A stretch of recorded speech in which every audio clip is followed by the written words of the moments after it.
Okay, so Movavi just came out with some new updates, and I really think you're gonna like them. So let's go check them out. Alright, so the first thing that we're going to look for is this little yellow dot. Now that means that there's something new inside of this tab. So let's check out transitions first. We'll scroll down until we see the little yellow dot again. Now this is new, transitions with sound. So let's check a few of them out.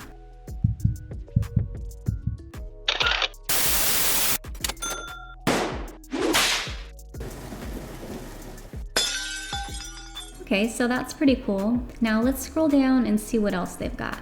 There's some new transitions, titles, and stickers.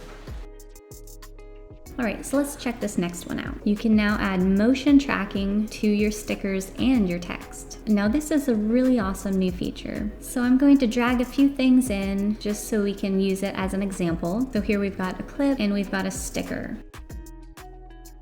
Alright, so all you're gonna have to do is grab your sticker, place it where you want, then grab this little box and place that over the object you would like to track. Now you're just gonna click track and there you go. And this is just a quick example of how you could use this. Now I've made a whole separate video on how to use this tracking, so if you'd like to check that out, I will link to the video in the description. Alright, so next we're going to check out the new audio updates. So before Movavi had this speed slider, but if you sped it up, then it would make your voice really high pitched. So the new option that they have added is right here. You're gonna click original tone.